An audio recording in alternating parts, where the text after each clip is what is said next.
कहाँ है काउंटर, कहाँ है जवाब, कहाँ है? काएं करना बंद कर दे कौवे की तरह, ये रहा जवाब।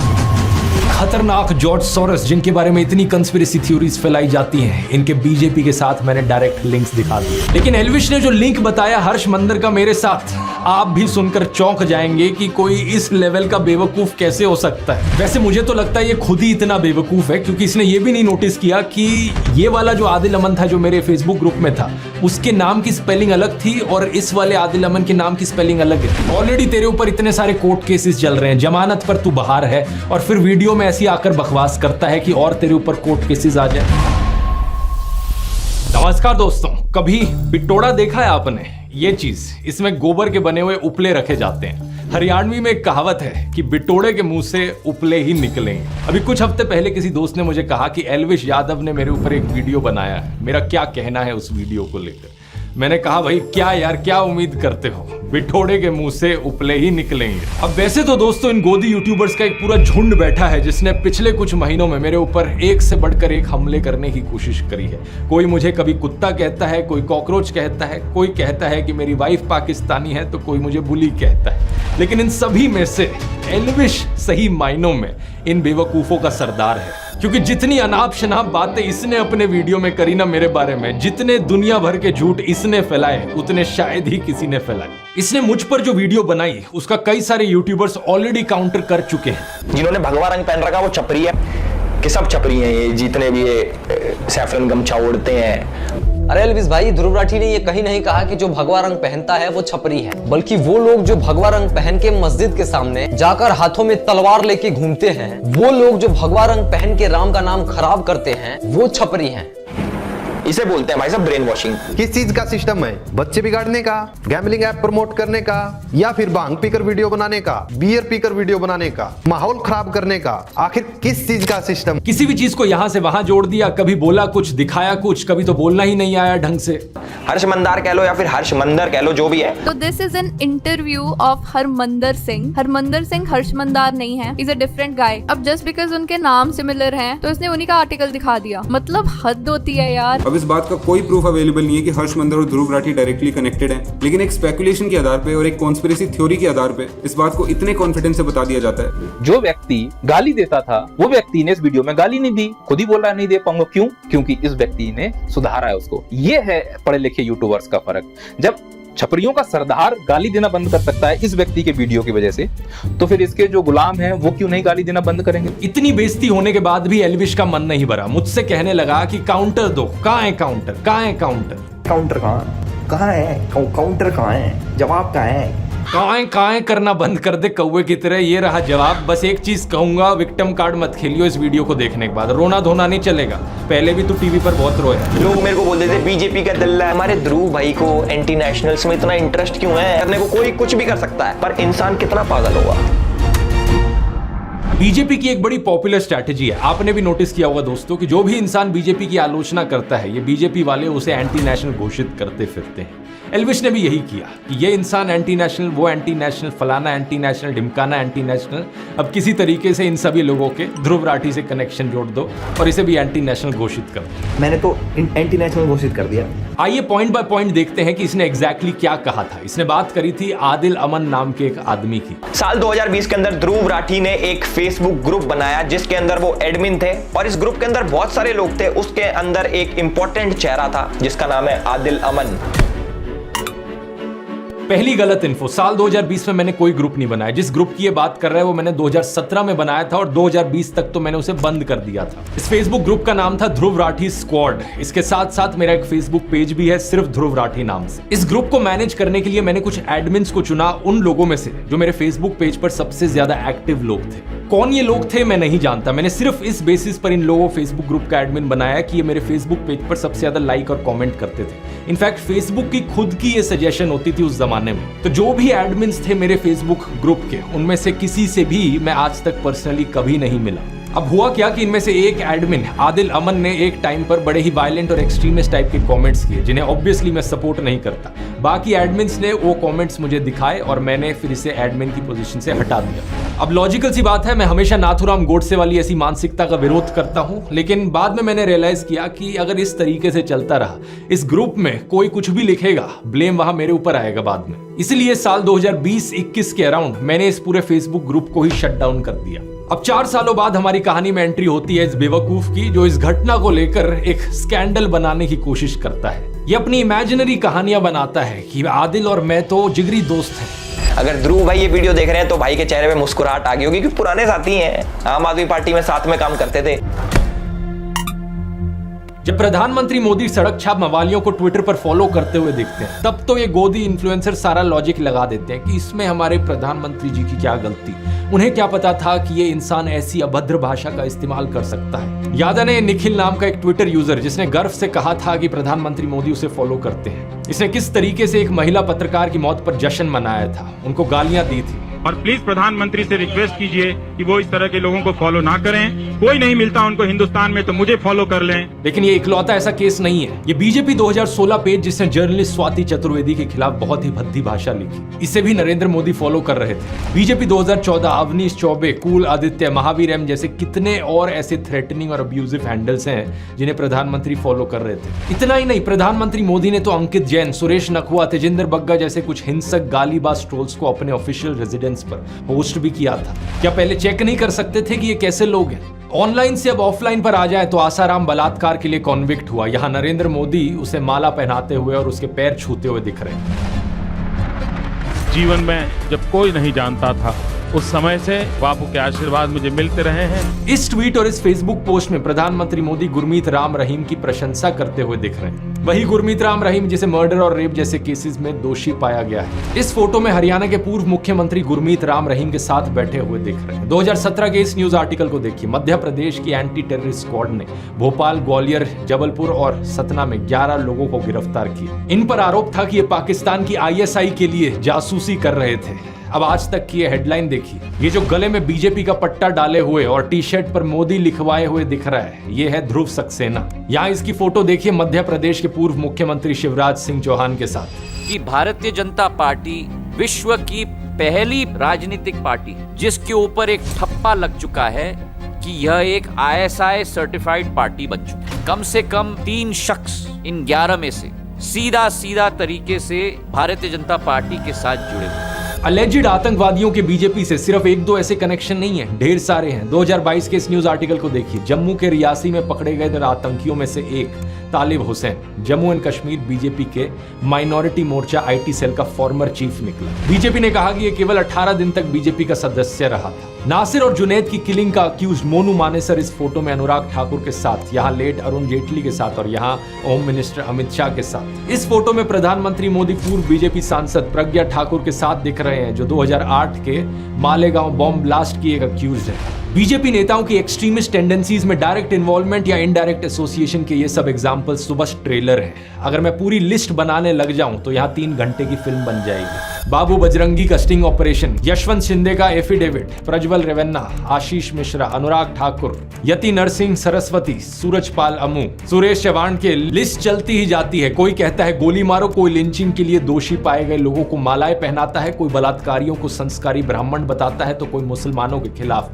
जेनोसाइड की बात करता है। क्या एल्विश में हिम्मत है इन सब केसेस पर बोलने की? एल्विश, मुझे पक्का पता है तू इस वीडियो को देख रहा होगा। सीधा तुझसे बोलना चाहूंगा, अगर तुझ में 1% भी हिम्मत है तो बीजेपी से काउंटर मांग कर दिखा दे। कहां है काउंटर, कहां है काउंटर? ये जो काएं करे जा रहा था ना मेरे साथ, बीजेपी के साथ करके दिखा। नहीं कर पाएगा, क्योंकि मुझे पता है तेरे जैसे सत्ता के चाटुकार पूरी जिंदगी ऐसी हिम्मत नहीं जुटा पाएंगे। मेरे खिलाफ बोलना आसान है, क्योंकि पता है सरकार पीछे से कुछ कहेगी नहीं और बड़े यूट्यूबर को टारगेट करके व्यूज मिलेंगे, कंट्रोवर्सी होगी, पब्लिसिटी मिलेगी। पता है तुझ जैसे गोदी यूट्यूबर्स की सबसे बड़ी प्रॉब्लम क्या है? तुझ जैसे लोगों को लगता है कि कंट्रोवर्सी क्रिएट करके व्यूज आएंगे और इसी तरीके से फॉलोअर्स बटोरे जा सकते हैं, इसी तरीके से यूट्यूब पर करियर बनाया जा सकता है। लेकिन तेरे जैसे एक और यूट्यूबर को मैंने पहले भी कहा था कि कंट्रोवर्सी करके एक सस्टेनेबल यूट्यूब करियर बनाना पॉसिबल नहीं है।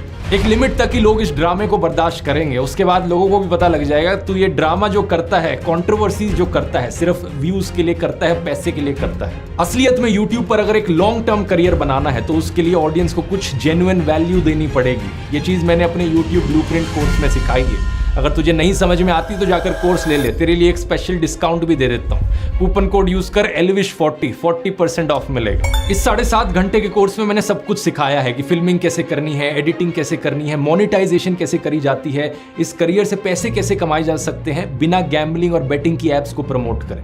ये भी तेरे लिए सीखना बहुत जरूरी है, क्योंकि जो अभी तेरा बिजनेस मॉडल है ना कि कंट्रोवर्सी करके व्यूज इकट्ठे करो और फिर इन गैम्बलिंग एप्स को प्रमोट करो, ये देश के यूथ का फ्यूचर बर्बाद कर रहा है। इस कोर्स में मैंने ढेर सारे और तरीके बताए हैं पैसे कमाने के, और सबसे इंपॉर्टेंट चीज सेकंड चैप्टर में बात करी है अपनी नीश कैसे चुननी है, अपनी स्किल्स और अपने पैशन के बल पर एक यूनिक यूट्यूब चैनल कैसे बनाना है। अब दोस्तों वैसे मुझे पता नहीं एल्विश यादव में कितनी स्किल्स हैं, तो इसका तो छोड़ो, लेकिन अगर आपको इंटरेस्ट है तो आप जरूर elvish40 कूपन कोड यूज कर सकते हो जाकर। जितने भी लोगों ने कोर्स लिया है उन्हें ये बेहद यूजफुल लगा है, और पिछले 10 सालों में यूट्यूब के करियर में मैंने जो भी कुछ सीखा है वो मैंने आपको इसमें सिखाया है। इस QR कोड को स्कैन कर सकते हैं या लिंक नीचे डिस्क्रिप्शन में भी मिल जाएगा। टॉपिक पर वापस आए तो आगे बंदा बात करता है जॉर्ज सोरस की। तो हर्ष मंदार है वो जॉर्ज सोरस के साथ काम करता है, जिसने 8,000 करोड़ की फंडिंग दे रखी है मोदी जैसे राष्ट्रवादी पीएम को हटाने के लिए और सरकार गिराने के लिए। ये जॉर्ज सोरस वाला प्रोपेगेंडा आपने जरूर व्हाट्सएप यूनिवर्सिटी पर कभी ना कभी देखा होगा। इसमें illuminati, new world order, Pakistan, China, America, वामपंथी, JNU, toolkit gang, Khan market gang, Congress वगैरह इन सब की साथ में बात करी जाती है। एक बिल्कुल खिचड़ी बना दी जाती है इन सब बड़े बड़े वर्ड्स की, और ये खिचड़ी मोदी भक्तों को खिलाई जाती है गुड मॉर्निंग मैसेज के साथ व्हाट्सएप पर। एल्विश अपने वीडियो में बार बार कहता है कि गूगल कर लो, गूगल कर लो, तो आइए गूगल करके देखते हैं कि कौन है ये जॉर्ज सोरस। जॉर्ज सोरस एक हंगेरियन अमेरिकन बिलियनियर है, और वे एक investor, hedge fund manager, short seller और फिलेंथ्रोपिस्ट है। बहुत सारे बड़े बड़े शब्द हैं, मैं जानता हूं एल्विश को हजम नहीं हुए होंगे, तो उसने सीधा व्हाट्सएप खोला और देखा कि व्हाट्सएप पर जो लिखा है वो बता देता हूं। 1992 में इन्होंने अपनी शॉर्ट सेलिंग से बैंक ऑफ इंग्लैंड को हिला दिया था, $1 बिलियन का प्रॉफिट कमाया था। 1997 में इन्होंने थाईलैंड और मलेशिया की करेंसीज को शॉर्ट कर दिया था, जिसकी वजह से एक फाइनेंशियल क्राइसिस देखने को मिली थी।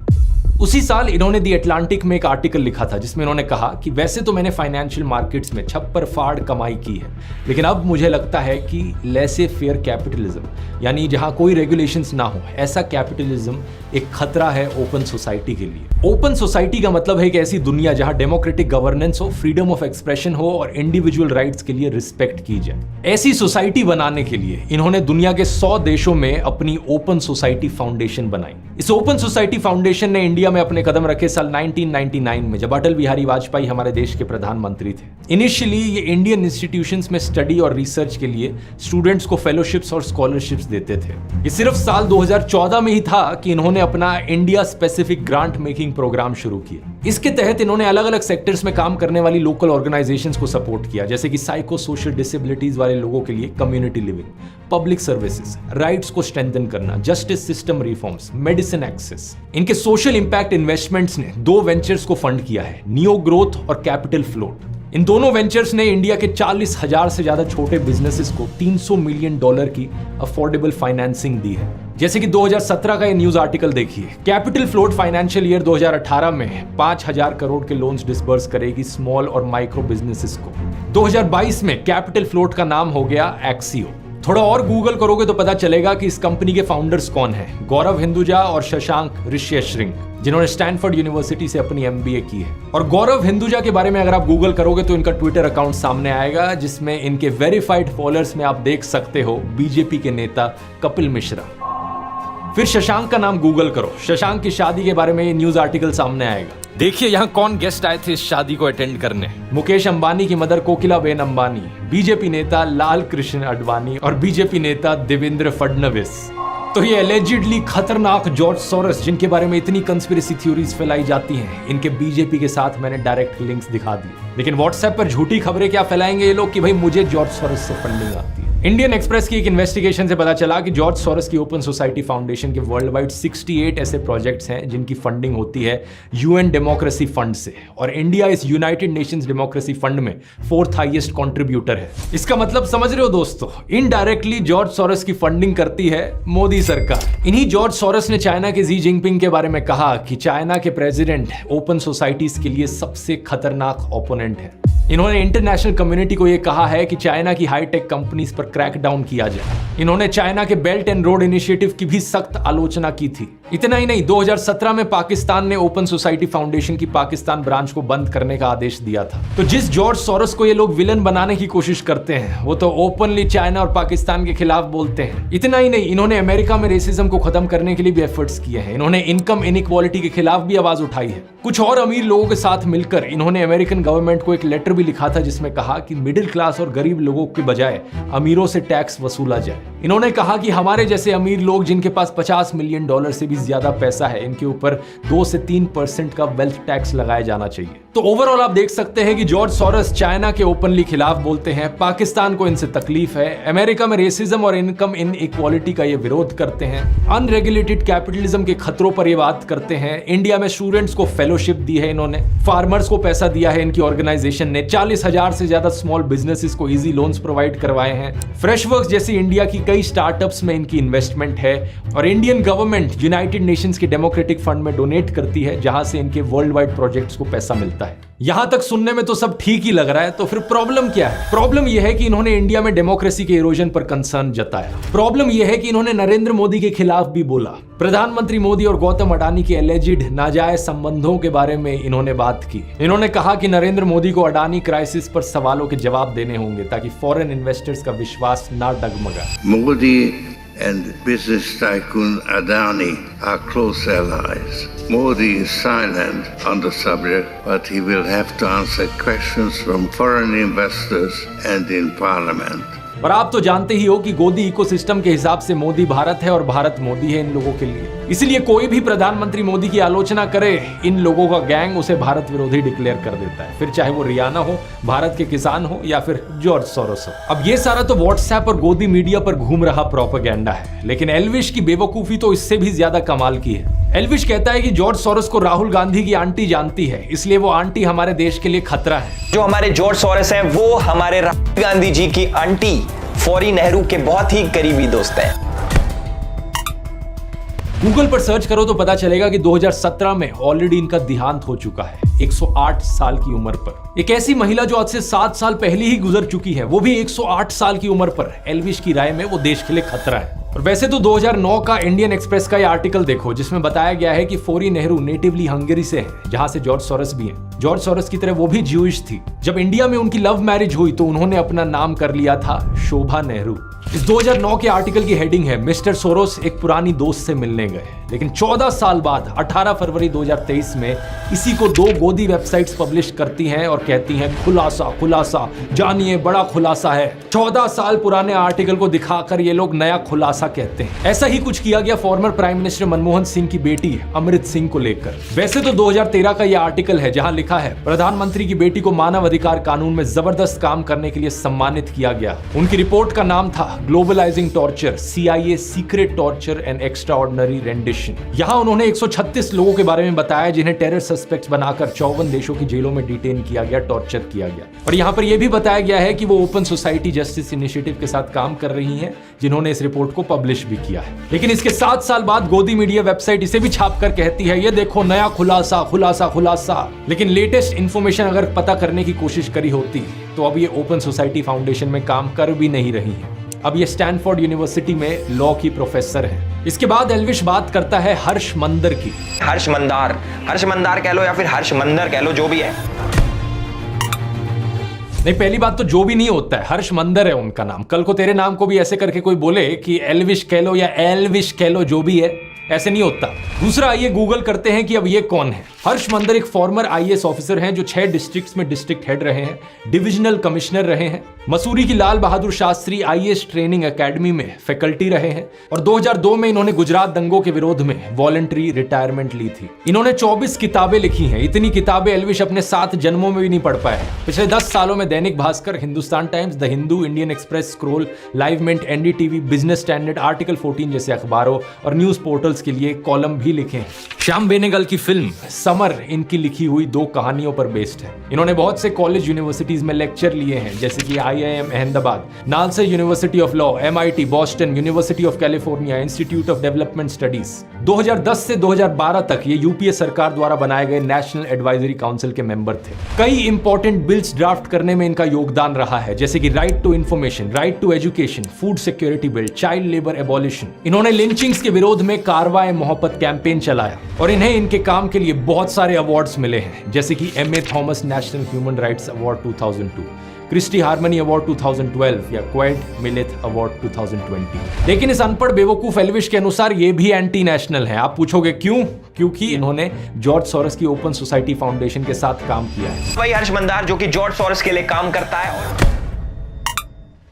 मतलब बिना सर पैर के जो मन में बकवास आए बोल डालो। अब सबसे इंटरेस्टिंग बात है कि इन सबसे मेरा क्या रिलेशन है। आज तक असलियत में दोस्तों मैं हर्ष मंदर से कभी मिला नहीं, ना मेरी उनसे आज तक कभी बात हुई। इनका नाम मैंने पहली बार एल्विश के वीडियो से ही सुना और जो भी ये इन्फॉर्मेशन मैंने आपको निकाल कर दी, इसका वीडियो देखने के बाद गूगल करके रिसर्च करके आपको दिखाई। लेकिन एल्विश ने जो लिंक बताया हर्ष मंदर का मेरे साथ, आप भी सुनकर चौंक जाएंगे कि कोई इस लेवल का बेवकूफ कैसे हो सकता है। एल्विश ने कहा कि मैंने सीए और मणिपुर पर जो वीडियो बनाया वो मैंने हर्ष मंदर के ट्वीट देखकर बनाया। 4 अगस्त 2023 को हर्ष मंदार ट्वीट करते हैं मणिपुर दंगों के ऊपर और ठीक 2 दिन बाद हमारे ध्रुव भाई की वीडियो आ जाती है।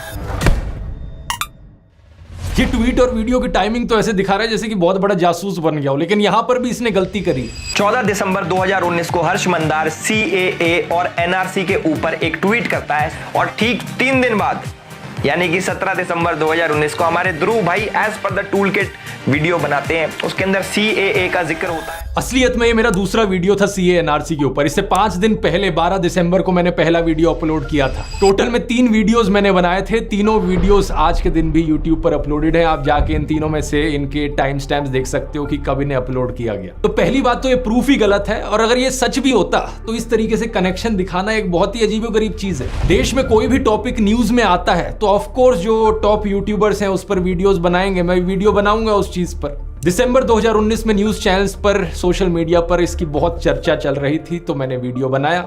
मेरे साथ साथ लाखों लोगों ने इस पर ट्वीट किए, फेसबुक पर पोस्ट किए। सेम चीज मणिपुर के लिए भी कही जा सकती है। जब मणिपुर का इशू चल रहा था तो मैंने उस पर वीडियो बनाया। अब लाखों लोगों के ट्वीट्स में से किसी एक इंसान को पकड़ लेना और कहना कि देखो इस इंसान के ट्वीट के बाद मैंने अपना वीडियो बनाया, भाई क्या लॉजिक है यार ये। और मणिपुर पर वो वीडियो बनाने का ख्याल मुझे इसलिए आया क्योंकि मणिपुर की ट्रैजिक क्लैशेस में उन 2 औरतों के वीडियो ने हर एक इंसान की आत्मा को झकझोर दिया था। हर एक इंसान जिसकी जमीन मरी नहीं हुई थी, जिसकी आत्मा बिकी नहीं हुई थी, उसने इस टॉपिक की बात करी है। लेकिन एल्विश जैसे सत्ता के चाटुकार का मुंह बिल्कुल बंद था मणिपुर जैसे इशू पर, और फिर कहता है कि मैं तो बड़ा नेशनलिस्ट हूं। हम तो भैया देश प्रेमी है खूब। अब हमें कुछ भी कह लो देश प्रेम हमारे अंदर भरा है। यहाँ पूरे शरीर में देश प्रेम भरा है। कुछ शर्म आती है तुझे या नहीं? रिसेंटली तुझसे नीट एग्जाम के बारे में पूछा गया तो तेरे मुंह में छाले पड़ गए, दांत दिखाकर हंसने लगा।